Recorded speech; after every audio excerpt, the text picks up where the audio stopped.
सत्संगत्वे निस्संगत्वं निस्संगत्वे निर्मोहत्वं निर्मोहत्वे निश्चलतत्वं निश्चलतत्वे जीवन्मुक्तिः पुनरपि जननं पुनरपि मरणं पुनरपि जननी जठरे शयनम् इह संसारे बहुदुस्तारे कृपया पारे पाहि मुरा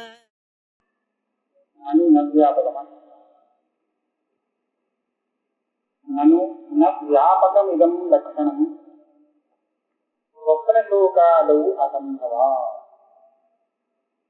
லட்சணம்னு சொன்னோம்னா அதை நம்ம என்ன எப்படி புரிஞ்சுக்கணும்னா லட்சியத்துல எல்லா இடத்துலயும் இருக்கும்படியா இருக்கும். மாட்டுக்கு ஒரு லட்சணம் சொன்னோம்னா எல்லா மாட்டுக்கும் பொறுக்கிற மாதிரி அந்த லட்சணம் இருக்கும்.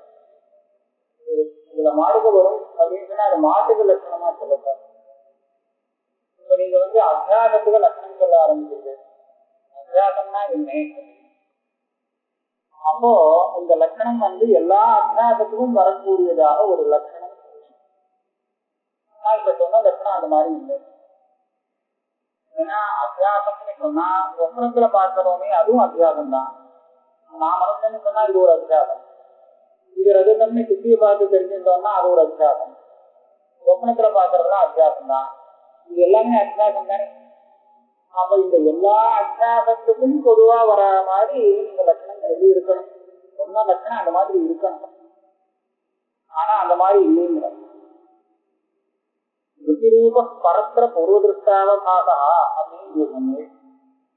பரத்திர பூர்வதிருஷ்டாவபாசா அப்படிங்கிறதுல இருந்து வேறொன்னாக தெரிகிறது. அது உண்மையில வேறு, அது இன்னொன்னாக தெரிகிறது அப்படிங்கிறது தான் அவகாசம். அது அத்தியாசம்னு ஒண்ணு. இது அத்தியாசத்தினுடைய ஸ்வரூப லட்சணம் கிடைக்குது. இதுல கூட தடஸ்த லட்சணம் ஸ்வரூப லட்சணம் உண்டு. பிரம்மத்துக்கு மாத்திரம் இல்லை. பிரம்மத்துக்கு தடஸ்த லட்சணம் ஸ்வரூப லட்சணம் சொல்றாலும் இல்லையா, இந்த அத்தியாசத்துக்கும் பரத்திர பராவகாசகாங்கிறது ஸ்வரூப லட்சணம். அதனுடைய ஸ்வரூபத்தை சொல்லக்கூடியது. இன்னொரு பதார்த்தமா தெரிகிறது. தடஸ்த லட்சணம் என்னன்னா 3 காரணங்கள்னால எது உண்டாகிறதோ அப்பேற்பட்ட உண்டாகக்கூடிய ஞானம். ஜெகத்காரணத்துவம் ஈஸ்வரனுக்கு சொல்ற மாதிரி இங்கே காரண திரிதய ஜன்யத்துவம். 3 காரணங்கள் என்ன தெரியுமோ? தோஷம் ஒண்ணு, சமஸ்காரம் ஒண்ணு, அஜ்ஞான சாமானிய ஞானம் ஒண்ணு. இதைத்தான் சொல்லுவாங்க. இந்த ஸ்ருதிரூபகாங்கிற பதத்துல இருந்து கிடைச்சதுன்னு விவரணத்துல எல்லாம் சொல்லி. இப்ப நான் என்ன சொல்ல போறேன்னு சொன்னா, இப்ப ஸ்வரூப லட்சணம் சொல்றது, அந்த ஸ்வரூப லட்சணத்தை பத்தி நாம பேசுவோம். இதுல அவ்யாப்தி தோஷம் வரும். இங்க அவ்யாப்தி தோஷம் வருது. நீங்க இங்க தெரிஞ்சுடலாம். அந்த சுத்தி உங்களுக்கு ரஜதமா தெரிஞ்சுது. அப்ப வேறொன்றுனா சுத்தி, அது வாசத்துல சுத்தி, ஆனா சுத்தியா தெரியாமல் ரஜதமாக தெரிஞ்சுது. சொப்பனத்துல நீங்க ஒரு கஜத்தை பார்க்கறது, அப்போ அது அத்தியாசம்னு சொல்லணுமானால் அது வேற ஏதோ ஒன்னா இருந்துட்டு கஜமா தெரிஞ்சுதோ? எது கஜமா தெரிஞ்சது சொல்லுங்க. சொப்பனத்துல நீங்க ஒரு கஜத்தை பார்த்து உடனே போயிடுதோ, காணாம போயிடுது. இப்ப நீங்க சொல்லணும், சொப்பனத்துல உங்களுக்கு கஜம் தெரிஞ்சது, அது உண்மையில என்ன? அது என்ன மாடாது? மாடு கஜமா தெரிஞ்சதுன்னு சொல்ல முடியுமாங்க? சொல்ல முடியாது. அவ பரத்திர பராவபாசான்னு அது எப்படி சொல்றது? அந்த சொப்பனத்தை அவபாசம் தப்புங்கிறது சந்தேகம் இல்லை. அது காந்தி அத்தியாசம் தான்ங்கிறது எனக்கு ஒன்றும் சந்தேகம் கிடையாது இல்லை. ஆனா நீங்க சொன்ன லட்சணம் அங்க வரமாட்டேங்குது. பரத்திர பராவபாசா ஏன்? அதனால நான் அத்தியாசி சொப்னலோகான்னு எதுக்கா சொன்னார்னா, சொப்னலோகம்னு இல்லை, சொப்னபவம் தான் எனக்கு அங்க அர்த்தம். சொப்னத்துல சும்மா சொல்லி வச்சாச்சு. சொப்னத்துல ஒரு ஸ்லோகத்தை கொடுக்குது. ஏதோ ஒரு யானை விரட்டுற மாதிரி இருந்தது. எனக்கு முழுப்பு வந்துருச்சுன்னா இப்ப விரட்டுற மாதிரி இருந்ததோ இல்லையா, அது வேற ஒன்னா தெரியுதுன்னு சொல்றதுக்கு அதிஷ்டானம் என்ன, ஆரோக்கியம் என்ன? பரஸ்திர பரஸ்ய அவகாதான் லட்சணம் பண்ணுங்க பார்க்கலாம். பண்ண முடியாது. நகி ஸ்வப்னலோகாதோ ஏனகி சம்பிரயோகா அஸ்தி ஏன பரஸ்பர பராவகாசா.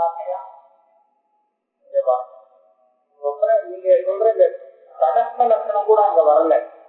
வேற புத்திங்கிற ஒரு இன்னொரு பதார்த்தத்தோடு நமக்கு இந்திரிய சம்பந்தம் இருக்கும் போது சம்ஸ்காரத்தினாலே தோஷத்தினாலே அங்க ரஜதம் தெரியுது அப்படின்னு சொன்னா தடஸ்த லட்சணத்துக்கு சமன்வயம். சொப்பனத்துல யானை தெரிஞ்சது, அது எப்படி தெரிஞ்சது? எந்த இந்திரியம் அங்க வேலை பண்ணிருக்கு? என்ன இந்திரிய சம்பிரயோகமா தோஷா சம்ஸ்காரத்தினால எதுல தெரிஞ்சது? அதனால நகி ஸ்வப்னசோகாதோபேயம் பிரயோகா ஏன பரஸ்பர பராவகாசா அதையேவ வாகனாதிரிக்த காரணாபாவா மிருதுரேவ ந ஸ்மிருதி ரூபதா. இன்னொன்னு வேற, இந்த ஸ்மிருதி ரூபா பரஸ்பர அவகாசனான்னு சொல்றது. ஆனா ஸ்வப்னத்துல பார்க்கறது இருக்கு, இது ஸ்மிருதி ரூபா இல்ல ஸ்மிருதின்னு சொல்லணும். நீங்க ஏன் ஸ்மிருதி ரூபகான்னு சொன்னீங்கன்னு சொன்னா ஸ்மிருதியை போல இருக்கு ஆனா ஸ்மிருதி இல்லை அப்படின்னு சொல்றதுக்காக. ஏன் ஸ்மிருதியே இல்லை ஸ்மிருதி போல இருக்குன்னு சொல்றது அப்படின்னு சொன்னா ஸ்மிருதியில உங்களுக்கு சம்ஸ்காரம் மாத்திரம் இருந்தா போறோம். இதுக்கு சம்ஸ்காரமும் தோஷமும் ரெண்டும் சேர்ந்து சம்பிரயோகமும் எல்லாமே சேர வேண்டும். அதனால இது சம்ஸ்காரங்கிற ஒரு அம்சத்தை வச்சிருந்து ஸ்மிருதி ரூபமாகறதே ஸ்மிருதி சதுசமாகறதே தவிர ஸ்மிருதி ஆகலை. இப்ப சொப்னசோகம்னு நான் சொன்ன இடத்துல அங்க சம்ஸ்காரத்தை தவிர்த்து வேற ஒரு காரணமும் இல்லை. சம்ஸ்கார மாத்திர ஜன்யம் ஞானம் ஸ்மிருதி ஸ்மிருதிக்கு லட்சணம் இருக்கு. அது என்னாச்சு, அந்த அத்தியாசம் வெறும் ஸ்மிருதி ரூபமான. இந்த ஸ்மிருதி ரூபகான்னு சொல்றதுல சம்ஸ்கார மாத்திர ஜன்யம் ஞானம் ஸ்மிருதி அப்படின்னு சொல்லி இருக்கிறதுனாலே சம்ஸ்காரத்தை தவிர்த்து வேற ஒரு காரணம் இருந்தால் அப்போ அது ஸ்மிருதி மாதிரியே தவிர ஸ்மிருதி இல்லை அப்படின்னு அபிப்பிராயத்துல தான் நீங்க சொல்றேன். அப்படியானால் சொப்பனத்துல வேற ஒரு காரணமும் இல்லை, வாகனாங்கிற அந்த சம்ஸ்காரம் சொல்றாங்க அது ஒண்ணுதான் இருக்கே தவிர வேற ஒண்ணும் இல்லை. அப்ப அது ஸ்மிருதின்னு சொல்லலாமே தவிர ஸ்மிருதி ரூபகான்னு சொல்ல முடியாது. ஆனா அத்தியாசத்துக்கு லட்சணம் ஸ்மிருதி ரூபகா பரஸ்பரது இந்த லட்சணம் அங்க ஒட்டி வராது. அதையேவ வாசனாபிடித்த காரணாபாவா ஸ்மிருதிரேவ ந ஸ்மிருதி ரூபதா அப்படின்னு நனவுலேருந்து ஆரம்பித்து ஒரு ஆட்சேபம் வந்து அதுக்கு பதில் சொல்றார். மரணத்துல பார்த்தோமே அது இல்ல, சொப்பனத்துல பார்த்தோமே கஜத்தை, அந்த கஜத்தான ஸ்மிருதி சொல்ல முடியாது. அதுல பிரச்சனை இல்லை. ஸ்மிருதித்துவம் அஸ்தி விதமா சொல்றேன். சொப்பனத்துல அந்த பிரத்யட்சமா தான் அந்த யானையை பார்த்தேன்னு தவிர யானையை நினைச்சிருந்தேங்கிறது கிடையாது. காரணம்னா நினைச்சிருந்தேன்னு வரும், பிரத்யட்சமாக இருக்கும். ஆனா சொப்பன காலத்துல அது நேரம் உங்களுக்கு கண்ணுக்கு எழுத்தாப்புல வரக்கிறது. அப்ப என்ன இது பிரத்யட்சம் தான். இது ஸ்மிருதி என்று சொல்ல முடியும். அபரோக்ஷ அர்த்தாவ பிரார்த்தனா பரோட்சம். பரோட்சம் இல்லை, ஸ்மிருதினா பரோட்சம். அது தெரியாது. ஆனா சொப்பனத்துல அப்ப எழுத்தா போல அப்பவே அங்கேயே அந்த இருக்கிறதாக தெரிகிறது அபரோக்ஷமாக. அது தெரியும். அப்பா சொன்னா இல்லைங்கிறது நான் சொல்றேன், அது பற்றி ரூபமாக இல்லை. ஏன்னா சம்ஸ்காரத்தை தவிர்த்து வேற ஒரு காரணம் ஒண்ணு தெரியலையே. அது எப்படி சிறு ரூபம் சொல்லு? ரூபத்துவமப்பி நாஸ்தி உருவப்பிரமாண சம்ஸ்காரம் மாத்திர ஜன்யத்வான். அது சம்ஸ்காரம் ஒன்னாலதான் அங்க சொப்பனத்துல அப்படிலாம் தெரிஞ்சதே தவிர வேற இன்னொரு காரணம் இல்லையே. இதே ஸ்மிருதி ரூபம் ஸ்மிருதி இல்லைன்னு சொன்னா அது ஸ்மிருதி ரூபம்னு சொல்லக்கூடாது. எப்படியா இருந்தாலும் அவனோட அத்தியாச லட்சணம் தப்பு. ஸ்மிருதி ரூபகானு அவளை சொல்லிட்டு இந்த ஸ்மிருதி ரூபம்னு சொல்ல முடியாது, ஸ்மிருதின்னு சொல்ல முடியாது. என்ன பண்ணுவேன்? ஆத்ரோசியதே உத்தமேதது பூர்வ பிரமாண விஷயாவபாசித்துவ மாத்திரம் ஸ்மிருதே ஸ்வரூபம். நான் தப்பிக்கிறேன் எப்படின்னு கேட்டா, ஸ்மிருதியுடைய ரூபங்கிறது என்ன தெரியுமா? ஏற்கனவே இவன் எந்த விஷயத்தை பார்த்திருக்கானோ அந்த விஷயத்திலேயே அவனுக்கு சம்ஸ்காரம் ஏற்பட்டு அந்த விஷயத்திலேயே மறுபடியும் தியானம் வரும். இதுதான் ஸ்மிருதி. இப்ப இங்க இருக்கிறது இருக்கு, இது ஸ்மிருதி இல்லை. ஏன்னு கேட்டா இவன் எந்த யானையை இப்ப பார்க்கிறானோ இந்த யானையே அவன் பார்த்திருக்கான்னு சொல்லுங்க. மரணத்தில் அப்படிதான் வரும். ஏற்கனவே பார்த்த யானையை தவிர இன்னொரு யானையை அவனால் கண்டு பார்க்க முடியாது, மறிக்க முடியாது. ஆத்த யானையை தான் மறிக்க முடியும். இங்க அப்படி இல்லை, புதுசா யானை வரும். இது சொப்பனத்துக்கு அதனாலே பூர்வ பிரமாண விஷய அவகாசித்துவ மாத்திரம் ஹிருதயஸ்வரூபம். இவ்வளவுதான் ஏற்கனவே பார்த்தோம்னா அது ஞாபகத்துக்கு வரும். இதுதான் இங்க எப்படி இருக்கு? கலிக நித்ராதி தோஷோபக்லுகம் மனஹா. நீங்க என்னமோ மரண சம்ஸ்காரத்தை தவிர வேறு காரணம் இல்லைன்னு சொன்னாலே வேற காரணம் இருக்கு. நித்ராங்கிறதே தோஷம். மனசு இருக்கு, அந்த மனசுல என்ன ஆயிருக்குன்னா மற்ற கரணங்கள்லாம் மற்ற இந்திரியங்கள்லாம் வேலையை நிறுத்திருக்கு. நித்ரான ஒரு விருத்தி ஒரு தோஷம் மனசுல ஏற்பட்டிருக்கு. இது சுசுப்தி இல்லை. நித்ராமே நித்ரா ஆதி. சில சமயம் இந்த சம்ஸ்காரம் கூட தோஷமாக இருந்து வேலை செய்யும். சம்ஸ்காரமே தோஷமா இருந்துட்டு வேலை செய்யும். எது தோஷமாகும்னு ஒண்ணு குறிப்பிட்டு இதுதான் தோஷம் கணக்கு. எது குணமோ அந்த குணமே இன்னொரு விஷயத்துல தோஷமா இருக்கும். எது தோஷமோ அதுவே இன்னொரு காரியத்துக்கு அதுவே குணமாகும். ஆனா குணம் தோஷங்கள்லாம் இது குணம் இது தோஷம்னு தீர்மானம் பண்ண முடியாது. காரியத்தை வச்சு நல்ல. ஆக இங்க தோஷமா இருக்கிறது நித்ரா. நித்ரா ஆதி எது சொல்லுபடுறதோ வாசனை இத்தனை வராமல் எடுத்துக்கலாம். இத்தியாதி தோஷோபக்ருதம் மனஹா அதிர்ஷ்டாதி சமஸ்பூஜித சம்ஸ்கார விசேஷ சககார அனுரூபம் வித்யார்த்த விஷயம் ஞானம் உட்பாதவி. ஏன்னா சொப்பனத்துல எப்படி வருதுன்னா உங்களுக்கு ஏற்கனவே நித்ரான ஒரு தோஷம் இருக்கு. அவனுடைய அதிர்ஷ்ட விசேஷம் என்னன்னா ஜாகிரத் போகப்பிரத கர்மாங்கிறது வேற. வீட்டில் இருக்கும் போது பலத்தான கொடுக்கக்கூடிய அனுபவிக்க வேண்டிய பலத்தை அதுக்கு சில கர்மாக்களை காரணமா வச்சுருக்கோம். அது சொப்ன காலத்துல அது வேலை செய்யாது. சொப்ன காலத்துல பலத்தை கொடுக்கறதுக்காக தனி கர்மாக்கள் அதுக்கு கர்மாக்கள் கொஞ்சம் பாவங்கள் அது சொப்ன காலத்துல வேலை செய்யும். அது என்ன ஆச்சு? அதைத்தான் நான் அதிர்ஷ்டம்னு சொல்றேன். அந்த பலத்தை கொடுக்கறதுக்கு எந்த கர்மா வேலை செய்யறதோ அந்த கர்மாவுக்கு இப்போ அதிர்ஷ்டம்னு செஞ்சுட்டு இருக்கும் போது கர்மானது செஞ்சு முடிச்சதுக்கு அப்புறம் அதுக்கு அதிர்ஷ்டம்னு பேரு. அதுல இருந்து எது வருதோ அதுதான் அதிர்ஷ்டம். அந்த அதிர்ஷ்டம் இப்ப என்ன பண்றது? சமுத்போதித சம்ஸ்காரத்தை உத்போதம் பண்றது. எந்த மாதிரி பார்க்கணும் அப்படிங்கிற அதிர்ஷ்டம் இருக்கோ கர்மா இருக்கோ அதுக்கு போது ஏற்கனவே இருக்க சம்ஸ்காரத்துல இருந்து நிறைய சம்ஸ்காரம் இருக்கு. அதே எந்த சம்ஸ்காரம் வேணுமோ அந்த சம்ஸ்காரத்தை கலந்து விடும். கலந்து விட்டுட்டு அதை சககாரியாக வச்சிருந்து இப்ப 3 கிடைக்குது பாருங்க. அதிர்ஷ்டம் கர்மா. அதிர்ஷ்டம்னா கர்மா, சம்ஸ்காரம் ஒண்ணு, யோகம் ஒண்ணு. இந்த 3ஐயும் வச்சிருந்து இந்த மனசானது அந்த இடத்துல வித்யாஜானத்தை உண்டிருந்தது. வித்யார்த்த விஷயம் தியானம் அஜானம் இருக்கவே இருக்கு எல்லா இடத்துலயும். கதவச்சின்ன அபரோக்ஷ சைதன்ய அவித்யாசக்தி ஆலம்பனத்தையா விவர்த்ததே இங்க பரிணமத்தைன்னு அர்த்தம். மாற்றி விவகாரம் பண்றது உண்டு. ரொம்ப மேல அப்புறமா வரவாள்லாம் விவர்த்தகா பரிணாமகா அப்படிங்கிற சப்தத்துக்கு பிரிச்சு அப்படின்னு சொல்லுவாங்க. அதாவது பாரிபாஷிகமாக விவர்த்தகானா மாறாமலே மாறினதாக எது தோன்றுகிறதோ அந்த காரணம் அப்படின்னா இருக்கு. ஆனா ரஜதமாக தெரிஞ்சிருக்கு. அதுக்கு காரணமா இருக்குன்னு சொன்னாங்க. இது விவர்த்தம். நிஜமாவே மாறி போயிருச்சுன்னா அதுக்கு பரிணாமம்னு. சமான சத்தாக காரியாபத்தி இது பரிணாமமா, விஷம சத்தாக காரியாபத்தின்னு சொன்னா விவர்த்தம்னு அதை இது பண்ணலாம். ஆனால் பிராச்சீன புத்தகங்கள்ல இந்த பரிணாமத்தை விவர்த்ததைங்கிறத மாற்றி மாற்றி பிரயோகம் இருக்கு. பரிணாமங்கிற இடத்துல விவர்த்ததை, விவர்த்ததைங்கிற இடத்துல பரிணாமத்தை என்ன பண்ணிருக்கேன். சூத்திரக்காரர் ஆத்மாவுடைய பரிணாமம் ஜெகத்துன்னு சொல்லியிருக்காங்க. ஆத்மகுருவே பரிணாமா, ஜெகத்து கூட ஆத்மாவாக பரிணமிச்சிருக்கு. நாம சொல்லுவோம் ஆத்மா அபரிணாமி, பரிணாமமே கிடையாது அப்படின்னு சொல்லுவோம். அப்படின்னா என்ன பரிணாமம் சூத்திரம் அப்படி இருக்கு. பிரதானம் விவர்த்ததே அப்படின்னு அந்த பரிணாமவாதி சொல்லுவாங்க. பிரதானம் ஜெகத்ரூபேன விவர்த்ததே அப்படின்னு. அதனால பிராச்சீன காலத்துல இந்த சட்டங்கள் மாற்றி பிரயோகம் பண்ணப்பட்டு ரெண்டுக்குனாலும் இந்தியா அதே மாதிரிதான் விவர்த்ததே. ரொம்ப பிராச்சீன கிரந்தமானதான இந்த நவீன பாஷை அப்போ வந்திருக்கிறேன். சத்திய கடவச்சின்ன அபரோக்ஷ சைதன்ய அவித்யாசக்தி எங்க பாக்குறான் தெரியுமோ? யானைய மனசுல பாக்குறான்.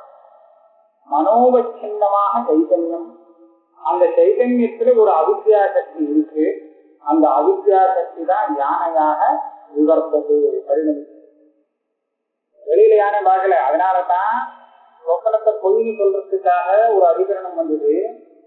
அந்த அதிகரணத்தை ஏன் பொய்ன்னு சொல்றதுக்கு என்ன யுக்தி சொன்னால் செய்வோம்? அந்த யானை இருக்கிறதுக்கு தேவையான இடம் இல்லை, அந்த யானை உற்பத்தி ஆகிறதுக்கு தேவையான காரணம் இல்லை, அதை பார்க்கறதுக்கு வேண்டிய சாதனங்கள் இல்லை அப்படின்னு சொல்லி அதனால போய் இருக்க ஆயாமாத்திரம் கார்த்தேன அனபிவியக்த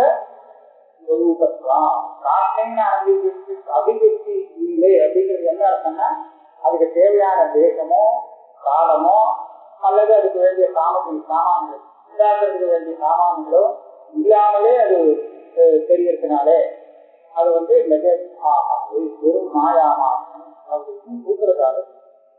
என்ன தெரியுது? சொப்பனத்தை நாம மனதுக்குள்ள பார்க்கணும். ஆனா தெரியறத மனதுக்குள்ள நான் பார்த்துட்டு சொல்ல மாட்டான், வெளியில பார்க்கிற மாதிரிதான் தெரியும். அதுதான் மனதுக்குள்ள இருக்கக்கூடிய சைதன்யம், மனோவச்சன்னமான சைதன்யம், அந்த சைதன்யத்தில் இருக்கக்கூடிய அவித்யா சக்தி, அதனுடைய பரிணாமம் தான் அப்ப பார்க்கப்படுற ஜெகத். சரியா? அப்ப என்னாச்சு? அது உண்மையில அப்படின்னா அந்த சைதன்யம் ஜெகமாக மாறவே இல்லை. ஆனா எப்படி இது தெரியுது? அங்கன்னாவா தெரியுது. அப்ப பரஸ்பர பராக பாகமா இருக்கா? என்னுடைய எல்லா லட்சமும் அங்க வந்துடும். இது வெறும் ஸ்மிருதி இல்லை, இது ஸ்மிருதி ரூபகான் தான் சொல்லணும். ஏன்னா வெறும் ஸ்மிருதினா வெறும் சம்ஸ்காரத்தினால பார்த்தது ஞாபகத்துக்கு வந்திருக்கணும். சொப்னத்துல பார்க்கறது ஏற்கனவே பார்த்ததாக ஞாபகத்துக்கு வரல. ஏன்னா அது வெறும் சம்ஸ்காரத்தினால வரல, அதுக்கு இந்த மாதிரி அதிர்ஷ்டாதிகள் கர்மம் இருக்கு, ஒரு தோஷம் இருக்கு, இதெல்லாம் கூட சேர்ந்து அது வந்துருக்கு. அது என்னாச்சு? அதுவும் ஸ்மிருதி ரூபகா பரஸ்பர பூர்வதான். நான் என்ன லட்சணம் அங்கீகாரத்துல தெரிஞ்சிருக்கு அப்படின்னு தெரியுது.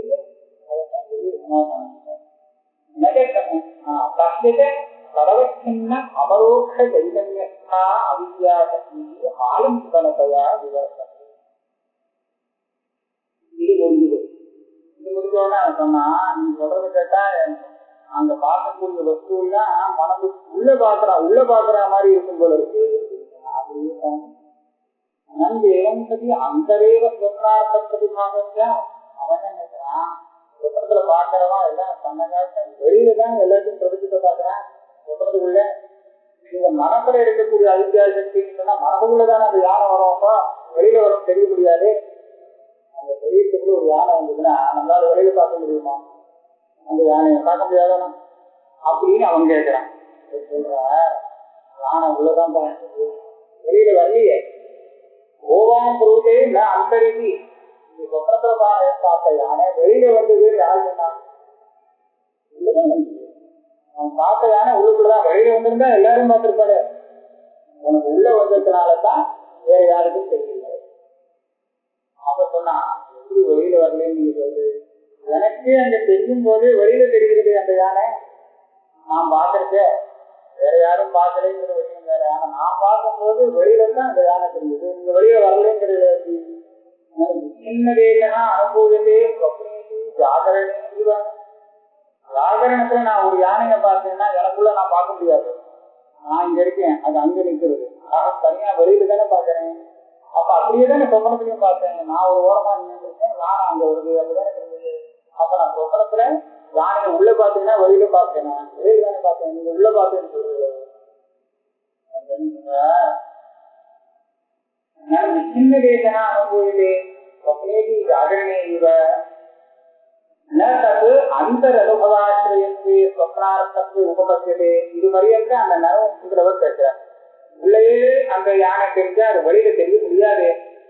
நமக்குள்ள யானை வந்திருக்கு அப்படின்னா தெரிஞ்சிருக்கணும். அதுக்கு ஒரு சொல்றார், அங்க உள்ள தேசம் தெரிஞ்சுது, அது மாத்திரம் வெளியிலா இருக்கு, அதுவும் உள்ளதா இருக்கு. அவ்வளவு பெரிய தேசத்தை, சின்ன தேசம், நான் இருக்கிற தேசம் ஒண்ணு, அந்த யானை நிற்கிற இடம் ஒண்ணு அப்படின்னு ரெண்டு தேசம் தெரியுது. இது மாத்திரம் வழியில இருக்காது, அதுவும் உள்ளுக்குள்ளதான் பாருக்கு. அது சொப்பனது உள்ள. ஆமா, அதுக்குதான் சாந்தோபியோகம் எடுத்து சொல்றது. இந்த இடத்துல விஷயத்தை எல்லாம் கேட்பான் ஆச்சாரியா பூயா பாவானிவாயம் ஆகாசனா பாவானேசா அந்தரக்கூடிய ஆகாசனா. அது மாத்திரம் இல்ல, இந்த ஆகாசத்துல உள்ள இருக்க முடியாத, அடங்க முடியாத வசூல இதுல சேர்ந்து ஆகாசத்துக்கு அந்தரேவ சமாஜே வகிஷ்ட வாயுஷ்ட சூர்யாச்சந்திரமசாவிதோ அப்படின்னா சொல்லி அஸ்தி எச்சன்னா சர்வம் ததஸ்து. அப்படின்னா எவ்வளவு இருக்கிறது. ஆக நம்ம அந்தஸ்கரணத்தை வச்சு ரொம்ப சின்னதா நினைச்சிடலாம். ஆனா வாசனையால அது பிரமாதமா பெற்றது. அதனால விசின்ன தேசம் இருக்கேன்னா அது கூட பொய்தான. அதனால தேசோதி காவிஷேவா புதா தம் சம்பந்தா விசேதா அவகாசது. தேசம் வேறா தெரிகிறது, அது வெளியில தெரிகிறது. அது எப்படி வெளியில தெரிகிறது? அதுவும் மனதுக்குள்ளதான் இருக்கு. அது சொன்னா அயமதி கருது அவரு ஒரு தோஷம். சித்தாந்தி மேல இன்னொரு தோஷம் வந்தது. முதல்ல யானை வழியில தெரிகிறதுன்னு சொன்னேன். யானை வழியில தெரிகிறது நீங்க உள்ள தெரிகிறதுன்னு சொன்னா அது பண்ண முடியல, சரி பண்ண முடியல.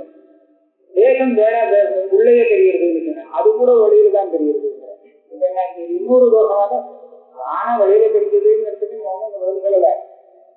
தேசம் அந்த தேசம் கூட உள்ள இருக்குன்னு சொன்னா அது கூட வெளியில தான் தெரியுதுன்னு சொன்னா அது அதுவும் எவரோ தோஷம். உங்ககிட்ட 2 தோஷம் கொடுத்துட்டேன், நீ சமாதானிக்கலாம். பதில் சொல்றார் மனுஷ தோஷம் இல்லே, இந்த தோஷங்கள் கிட்ட வராது. ஏன்னா ஜாகரணேதி பிரமாணஜான அந்தரபரோக்ஷானுபவா விஷயஸ்தா அபரோக்ஷா முக்கியதே ஏகரூப பிரகாசம். பிரதிகிருமம் என்ன பண்றா, நீங்க ஜாகரணத்துல யானையை எங்க பாக்குறது? யானையுடைய அபரோக்ஷ ஞானம் எங்க வருது? பிரமாணத்தினால நீங்க யானையை பாக்குறது. நான் என்ன சொல்ல வரேன்னு பாருங்க, யானை அங்க நிற்கிறது. நான் கண்ணால அந்த யானையை பார்க்கிறேன். கண்ணால பாக்குறேன்னா கண் அந்த யானையை பார்ப்பதற்கு சாதனமாகிறது. அது எப்படி அதுக்கு சாதனமாகுதுன்னு சொன்னா, என் கண்ணுக்கும் இந்திரியத்துக்கும் அந்த யானைக்கும் ஒரு சம்பந்தம் ஏற்பட்டது, இன்னொரு சம்பந்தம் ஏற்பட்டது. இதனால எனக்கு அந்த யானை தெரியுது. அதாவது யானைகளுடைய அபரோக்ஷ ஞானம் வந்தது. எங்க வெளியில வந்துதான் உள்ள வந்துதான் உள்ளதான். ஆனா வெளியில இருக்கிற மாதிரி தெரியுது. வெளியில ஞானம் வரல, அபரோக்ஷமாக உள்ளதான் அபரோக்ஷ ஞானம் வந்தது. சொன்னத்தையும் அப்படிதான் வந்தது. அதுதான் 2 இடத்துலயும் உள்ளதான் வந்திருக்கு, வெளியில வரல. உள்ளதான் வந்திருக்கு. பிரமாணஜான அந்தரபரோக்ஷானுபவா இல்ல விஷயஸ்தா அபரோக்ஷதா. ஆனா பிரத்யட்சமா பார்க்கும்போது நமக்கு எப்படி தெரியும் கேட்டா, அந்த ஞானம் விஷயத்துல சம்பந்தப்பட்டதாக தெரியும். அங்கேயும் பிரத்யட்சமா, அதுவும் அங்க பிரத்யட்சமா தெரியுது, இங்க பிரத்யட்சமா தெரியுது. அங்க பிரத்யட்சமா தெரியுதுன்னு சொல்ற அப்பிரத்யட்சமும் இங்க பிரத்யட்சமா தெரியுதுன்னு சொல்ற பிரத்யட்சமும் ஒண்ணு, ஒரே பிரத்யட்சம் தான். இங்க ஒரு பிரத்யட்சம், அங்க ஒரு பிரத்யட்சம், உள்ள ஒரு பிரத்யட்சம், வெளியில ஒரு பிரத்யட்சம், 2 பிரத்யட்சம் ஜாகிரத்துல உண்டாரு. ஆனா தெரியுது வெளியில தெரிகிறாமான்னு தான் இருக்கும். அது இதே மாதிரிதான் அங்கேயும் ஏகரூப பிரகாசம். அந்தரபரோக்ஷானுபவ அவகுஞ்சித தேவ ஜாகரணே அனுபவதே. ஜாகிரத்துல கூட இந்த வாக்கிய விஷயங்களை பார்க்கும்போது அது ஆந்தரமான அனுபவத்தோடு சேர்ந்துதான் தெரியும். ஞானம் எங்க தெரியுதுன்னா அங்க தெரியுது, அது இங்க தெரியலன்னு அர்த்தம் இல்லை. என்னுடைய மனசுல அந்த அபரோக்ஷ அனுபவம் இருக்கு, அந்தரபரோக்ஷ அனுபவம் இதோட சேர்த்துதான் அது தெரியுது, கலந்துதான் அது தெரியும். இந்த வஸ்துவா இருந்தாலும் அது அபரோக்ஷமாக தெரியும் போது ஆந்தரமான அபரோக்ஷ அனுபவம் இருக்கு, இது கலந்துதான் தெரியும். இதை விட்டுட்டு அந்த வஸ்துவை மாத்திரம் நீங்க பார்க்கவே முடியாது. பரோட்ச தியானத்துல கேட்கவே வேண்டாம், வஸ்துவே இந்த வஸ்து வரை நாம போக மாட்டோம். அதனால நமக்கு உள்ளதான் அந்த அனுபவம் இருக்கணும். பரோட்ச தியானம், அபரோக்ஷ தியானம் அங்கேயும் உள்ளதான் உண்டாகிறது. ஆனா வெளியில வரக்கூடிய தியானம்னு சொல்றோமே, அது இந்த காட்டிலும் வேறானதாக வேறு தியானம் இல்லை. இதுதான் அந்த மாதிரியும் தெரியுது. அத அந்தரபரோக்ஷானுபவம், அந்தரபரோக்ஷானுபவம்னா நம்ம மனசுக்குள்ள ஏற்படக்கூடிய விருத்தியோஜன சைத்தன்யம் அர்த்தம். அதுதான் விருத்தி பிரதிகளுக்கு சைத்தன்யம், அதுதான் அபரோக்ஷானுபவம் சொல்றது. அதோட அவகுஞ்சிதம்னா அதோட கலந்தது, அது கலந்துதான் வரும். ஜாகரணே அர்த்தா அனுபவத்தை இதோட சம்பந்தம் இல்லாமல் அந்த விஷயம் தெரியப்படாது. அது திருஷ்டாந்தம். அந்நா ஜடஸ்ய பிரகாசானுபவத்தை, நீங்க பார்க்கிற வஸ்துவோ ஜடம், அது தானா பிரகாசிக்கிறதுக்கு வழியே கிடையாது. எங்களுடைய அபரோக்ஷ அனுபவம் அதோட சேர்ந்து தெரியறதுனால அது தெரியற மாதிரியா. இதுக்கு திருஷ்டாந்தம் யதா தமசா அவகும்சிதோ கடஹ பிரதீப பிரபா அவகுண்டனம் அந்தரேன ந பிரகாசிப்போம். இருக்கல ஒரு கட்டம் இருக்கு, அந்த கட்டம் பிரகாசிக்குமா? ஏன்னா இருக்கு முடிவு இருக்கு, அதனால பிரகாசிக்காது அப்படின்னு சொல்லலாம். தப்புதான். இருக்கு இல்லாம இருந்ததா மாத்திரம் அதை பிரகாசி வருமோ? பிரகாசிக்காது. அதுக்கு பிரகாசம் சம்பந்தம் வந்தாதான் பிரகாசி. நமக்கு இருக்கு இல்லாத பிரகாசமும் இல்லாத ஒரு நிலையை பத்தி தெரியாதுங்கிற காரணத்தினால இருக்கு இல்லைன்னா பிரகாசம் இருக்கத்தானே இருக்கும். அதை அப்படியே வச்சிருந்து கடம் பிரகாசம். இருக்கு இல்லாட்டா அவசியம் இந்த கடம் இருக்கணும் அப்படின்னு சொல்லுது. ஆனா அப்படி நியாயம் இல்லை. இருக்கு இல்லைங்கிறது இருக்கு மூணு இருக்கு ஒத்துக்கிறேன். ஆனா இருக்கு இல்லைன்னு சொன்னா அந்த கடம் பிரகாசிக்கணும்னு ஒண்ணு. அந்த கடம் பிரகாசிக்கிறதுக்கு நம்ம பிரகாசம் போய் அதை பிரகாசப்படுத்தினாதான் இல்லாட்டா பிரகாசிக்க முடியாது. அது அப்படிதான் அடுத்த சொல்றாங்க. தமசா அவகுண்டிதோ பிரதீப பிரபா அவகுண்டனம் அந்தரேன. முதல்ல அவகுண்டம்னா அதை சூழ்ந்து அப்படி சம்பந்தப்படுறது. முதல்ல இருக்காதான் அந்த கடத்தை எல்லா பக்கத்திலுமே சூழ்ந்து அவகுண்டனம் பண்ணி வச்சிருந்தது, மூடி வச்சிருந்தது. இப்போ பிரதீப பிரபா அதை மூடுறது, அதை சுத்தி விடுறது, சுத்தி அதுல வியாபித்து விடுறது. இப்ப என்ன ஆகுது, அந்த பிரதீப பிரகாசிக்கக்கூடிய சக்தி உள்ளது இல்லையா, அதோட சேர்த்து கிடந்தது. நிஜமா மாற்றம் தெரியல, அந்த பிரபையோட தெரியுது. பிரப பிரகாசிக்கும் போது இது சேர்த்து வருது, இதுதான் தெரியுது. இதே மாதிரிதான் அனுபவம், அனுபவத்தோடு சேர்த்துதான் மற்ற விஷயங்கள் தெரியுமே தவிர அனுபவத்தை விட்டு விஷயம் மாற்றம் தெரியும். புனர் விச்சேத அவகாசம் அப்படி இருந்தால் கூட நமக்கு ஒரு விச்சேத அவகாசம் உண்டு. விச்சேதம்னா என்ன? அனுபவம் இங்கே இருக்கிறதாகவும் அனுபவ விஷயம் வெளியில இருக்கிறதாகவும் அப்படி ஒண்ணு தெரியும். இப்ப பிரகாசத்தோடு இங்கே பாருங்களேன், இந்த பிரகாசம் பட்டத்தினால்தான் இந்த புத்தகத்தை என்னால பார்க்க முடியும். ஆனா வெளிச்சம் எங்கேருந்து வருது அப்படின்னு கேட்டா அங்கிருந்து அங்க காமிச்சேன் வருதுன்னு சொல்றேன். வெளிச்சம் எங்க இருக்கு? அங்க இருக்கு. புத்தகம் இங்க இருக்கு. இப்படின்னு சொல்றது எப்படியோ இதே மாதிரிதான் அனுபவம் இங்க இருக்கு, வஸ்து அங்க இருக்குன்னு சொல்றோம். அந்த பிரகாசம் இதோட அவகாசனம் பண்ணி அப்படியே இதை வியாபிச்சுட்டு இருக்கிறதுனால இது தெரியுது. எவ்வளவு தூரம் வியாபிக்குமோ அவ்வளவு தூரம் தெரியாது. ஏன்? அப்ப அதே மாதிரி நம்ம அனுபவம் அந்த விஷயத்தை வியாபிக்கும் போது விஷயம் தெரியும். அனுபவம் இங்கே ஆனா தெரியும் போது நாம எப்படி நினைச்சோம்னா அனுபவம் உள்ள வந்தா மாதிரியும் விஷயம் வெளியில இருக்காம, அனுபவம் உள்ள விஷயம் வெளியில இருந்திருக்குன்னு அப்ப தெரியாது. அதுதான் பரோட்சம். இந்த அனுபவம் விஷயத்தோட சேர்ந்தாதான் அது பிரகாசி, இல்லட்டா பிரகாசி. புனர் விச்சேத அவகாசம், இதுதான் விச்சேத அவகாசம்னா இது வேற இடம் அது வேற இடம்னு தெரியுது. விச்சேத அவகாசம்னு சொன்னார். அது பொய்யே இல்லை, அது சாந்தி.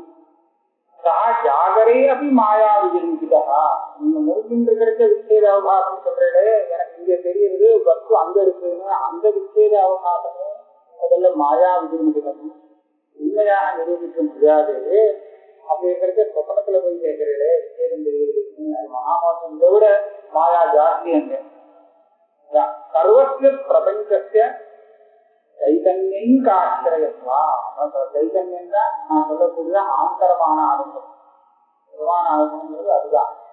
நீங்க எந்த வஸ்துவை பார்த்தாலும் அந்த சைதன்யத்தில்தான் பார்க்க முடியுமே தவிர சைதன்யத்தை விட்டுட்டு எங்கேயும் பார்க்க முடியும். சைதன்யம் ஆசிரியத்வா, அது ஒண்ணுதான் எல்லாத்துக்கும் ஆசிரியமாக. அந்த சைதன்யத்துக்குள்ளே 2 பாகம் 3 பாகம் போட்டு ஒரு சைதன்யம் இங்கே ஒரு சைதன்யம் அங்கே அப்படின்னு பிரிச்சு போட்டுக்கலாம்னா அது சைதன்யத்தை நிறம் விசத்திய பிரவேசா பாவா. சைதன்யத்துல அம்சமே கிடையாது, ஒரு அவயவமே கிடையாது. இந்த சைதன்யம் அந்த சைதன்யமே கிடையாது. சைதன்யம் ரொம்பதான் ரெண்டாவது சைதன்யத்துக்கு வரவே இல்லை. ஆக பிரதேசங்கிறது கிடையாது. சைதன்யத்தினுடைய இந்த பிரதேசத்துல நான் இருக்கேன், சைதன்யத்தினுடைய அந்த பிரதேசத்துல சட்டம் இருக்குன்னா பிரதேசங்கள் சைதன்யம் ஒரே சைதன்யம். இந்த பிரதேசம் அந்த பிரதேசம் எதை வச்சு சொல்லலாம்? பிரபஞ்சத்தை வச்சு சொல்லலாம்.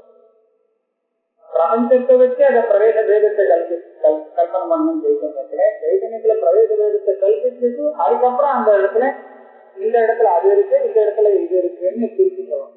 இதுதான் அந்யோன்யாசனம் சொல்றது. இதுதான் இருக்கு வேற வழி. திருஷ்டாந்தத்துக்கு ஆகாசத்தை சொல்லிக்கலாம். சைதன்யம் நமக்கு புரியாதுங்கிறதுனால ஆகாசத்தை திருஷ்டாந்தமா கொடுக்கும். ஒரு ஆகாசத்துல 2 பட்சி பறந்துட்டு இருக்கு அப்படின்னு. ஒரு பட்சி முன்னாடி பறக்கிறது, இன்னொரு பட்சி பின்னாடி பறக்கிறது. இந்த 2 பட்சி இருக்கா ஆகாசத்துல. இந்த 2 பட்சியும் ஆகாசத்துக்குள்ள ஒரே பாகத்துல இல்லை. உங்க முன்ன பின்னேன்னு சொல்லியிருக்கேன் இல்லையா? அது ஆகாசத்தினுடைய வேறு பாகத்துல பூர்வ பாகத்துல ஒரு பட்சியும் பின் பாகத்துல இன்னொரு பட்சியும் இருக்கு. அப்ப ஆகாசத்துக்கு எது பின்பாகம் எது முன்பாகம் உண்டாயிருக்க? ஆகாசத்துக்கு பொது பாகம் பச்சாத் பாகம்லாம் ஒண்ணும் கிடையாது. ஆகாசம் அது எதை வச்சு சொல்றதுன்னா பட்சிக்கு ஒன்று, பட்சியை வச்சு சொல்லணும். பட்சியை வச்சு அது பூர்வ பாகம். பட்சியை வச்சு ஆகாசத்துக்கு ஒரு பிரதேசத்தை கல்பிச்சுட்டு அந்த பூர்வ பிரதேசத்துல அந்த முதல் பட்சி பறக்கிறதாகவும் பின்னாடி வரக்கூடிய பட்சி அதுக்கு அடுத்த பிரதேசத்துல பறக்கிறதாகவும் சொல்றது. கல்பிதே தேசே யோமி யத்வத் கதாதிகம். இதுதான் தெரிவித்திருக்கு, வேற வழியே கிடையாது இருக்கு. அப்போ ததா ஜீவாச்சரியாவித்யானே தியான ஆத்மாவோட அவித்தியை இருக்கு. அவித்தியை வந்ததுக்கு அப்புறம் தான் இது ஜீவன், அது ஈஸ்வரன் அப்படிங்கிற பேதம் வந்தது. ஜீவன் வேற ஈஸ்வரன் வேற. அவித்தியை யார்கிட்ட இருக்கு? ஜீவன் கிட்ட இருக்கு. ஜீவனே முதல்ல வந்தது ஈஸ்வரன் தானே? இல்ல, அவித்தியை யார தானே? அவித்தியை வந்ததுக்கு அப்புறம் ஜீவனா, ஜீவன் வந்ததுக்கு அப்புறம் அவித்தியா? கேட்கப்படாது. இதே மாதிரிதான் அவித்தியை எங்க இருக்குன்னு தெரியுதோ அதுதான் ஜீவன் வச்சுங்களா. அதுதான் சொல்லிட்டாரு, இது எல்லாமே முதல்ல அவித்தியால் இருந்துட்டோம். தத்துவ நிரம்சஸ்ய பிரவேச பேத அபாவா பிரபஞ்ச பேதேனைவஹி தது கல்பிதாவச்சேதம் தது அவச்சின்னமிவ பகிரிவ அந்தரிவ பிரகாசமே. இந்த பிரபஞ்சம் சின்னமா இருக்கிறதுனாலதான் அந்த சைதன்யம் வந்து வெளியில பிரகாசிக்கிற மாதிரியும் உள்ளே பிரகாசிக்கிற மாதிரியும், உள்ளே வெளியிலே அப்படின்னு 2 வேதத்தை வச்சு பிரகாசிக்கிறார். உள்ளுக்குள்ளே வெளியே தூரே தத்வந்திதே தது அந்தரஸ்ய சர்வஸ்ய தது சர்வஸ்யாஸ்ய பாக்கியம். எது அந்தகான சொல்றோமோ அதுதான் சைத்தன்யம் தான். வகின்னு சொல்றதும் சைத்தன்யம் தான். அதுல அந்தரகா பாக்கியகான்னு ஒண்ணும் கிடையாது. நாமளா ஒரு அவதியை யோசனை பண்ணிட்டு இங்க விட்டு இங்க இருந்தா இது உள்ளேன்னு பேரு, அது இருந்தா அங்க வெளியே. எப்பவுமே உள்ளே வெளியேங்கிறது நம்மளுடைய ஒரு விவசாயம் தான். எது உள்ளே எது வெளியே எங்கே பிடிக்க ஒரு வாசல் ஒரு இது வச்சுட்டோம்னு வச்சுருந்தோம். அங்க ஒன்றும் இதெல்லாம் போடல, பூரா ரூம் கட்டலைன்னு வச்சிருக்கோம். ஒரு இது மாத்திரம் கட்டிட்டு இந்த செவத்தை வச்சிருந்தோம்னா இது உள்ளையா அது உள்ளையா, எது வெளியில எது உள்ளேன்னு வச்சுட்டு உள்ளே வெளியே நாம கல்பனை இந்த இடத்துல ரூம் வரப்போதா அப்படின்னா இது உள்ள இது வெளியில நம்மளுடைய கல்பனை தான். இது எல்லாமே இப்படிதான் கல்பனையே தான், நாமளா வச்சிருந்து பண்றது. அதனால பிரபஞ்ச பேதேனைவா அந்த கல்பிதாவச்சேதம் சது அவச்சின்னமிவ பகிரிவ அந்தரிவ பிரகாசம். எல்லாத்தையும் இவா சேர்க்க வேண்டியது வேற வழியே. ஆக இப்ப என்னாச்சு, சொப்பனத்துல உங்களுக்கு அவ்வியாப்தின்னு நீங்க தோஷம் சொன்னீங்க. ஏன்? 2 காரணம். பரஸ்பர பரன்னு 2 காரணமே. கீழே ரஜத்தம்னு சொல்ற மாதிரி நாங்க பார்த்த யானை இன்னொன்னு யானையா பார்த்தேன்னு சொல்லி இன்னொன்னு காரணமே அப்படின்னு விரூபகான்னு சொல்றதுக்கு அந்த சமஸ்காரத்தோடு சேர்ந்து வேற ஒரு தியானம் அதுல வேற ஒரு காரணம் சொல்லுவாருன்னா அது இல்லையே அப்படின்னு 2 யுக்தியால அவ்வியாப்தி வரணும்னா இதுவரை சொல்றா 2மே இருக்கு. அங்க யானையா தெரிஞ்சது எது தெரியுமோ, சைத்தன்யம் யானையா தெரிஞ்சிருக்கும். சைத்தன்யமா தெரியாது, அந்த மனோவிச்சனமான சைத்தன்யம் யானையாக தெரிஞ்சதுன்னு சொன்னா வேறதானே வேறையா தெரிஞ்சிருக்கு. அதனால பரஸ்பர பராவமாக கொடுத்து அப்புறம் வெறும் சம்ஸ்காரம் மாத்திரம் இது போராது என்று தெரிகிறது. அதுக்கு தோஷம் வேணும். அந்த அதிர்ஷ்ட விசேஷம் கர்ம விசேஷம் வந்து அந்த சம்ஸ்காரத்தை கலந்து விடணும். இதெல்லாம் பண்ண வேண்டியிருக்கு. அதனால வெறும் ஸ்மிருதின்னு இதை சொல்ல முடியாது. அதனால நான் இதை ஸ்மிருதி ரூபம் தான் சொல்லணுமே தவிர ஸ்மிருதின்னு சொல்ல முடியாது. ஆகையால நான் சொன்ன லட்சணம் முடியாது. அசவான்னு சொல்றதுக்கு இது சொந்த மக்கள் இல்லை. இதுல என்ன சொல்றாருன்னா நையாயிகள்லாம் சந்தோஷப்பட்டு இருக்காங்க. இத ஈகாகாசோ மனோமாத்திர கோச்சரவு சர்வத்திர அத்தியாசாதாரோ விஜேதே ந பரத்திரேதி விருத்ததே. பரத்திர பராவபாசனாங்கிறதுல அந்த முதல் பரத்திரன்னு சொன்ன பரம் எங்கே இருந்தாலும் கேட்டு நான் சைதன்யம்னு இப்ப சொன்னேன். இதுல உங்களுக்கு திருப்தி இல்லையா, உங்களுக்கு கொடுக்க முடியாது. திக்கு ஆகாசம் இல்லையோ இல்லைன்னா அதே ஆகணும். எங்க பார்த்தாலும் ஒரு ஆகாசமோ அல்லது திக்கோ இருக்கதான் இருக்கு ஞாபகமா. அதனால சொப்பனத்துல கூட அது இருக்கதான் இருக்கு. அந்த திக்குல தெரிஞ்சது ஆகாசத்துல தெரிஞ்சது, ஆகாசத்துலயும் தெரியும். ஆகாசத்துக்கு நீளம் தெரிகிறதா இல்லையா, நீளம் நசமா ஆகாசம் நீளமாக அப்படின்னு என்ன, ஆகாசம்ங்கிறது அதிஷ்டானம். அதுல நமக்கு தெரிகிறது நீல ரூபம் இல்லாததுதான் அதுல தெரிகிறது. இப்படி பார்க்கறதுக்கு ஆகாசம் அதிஷ்டானம் ஆகலாம் இல்லையா.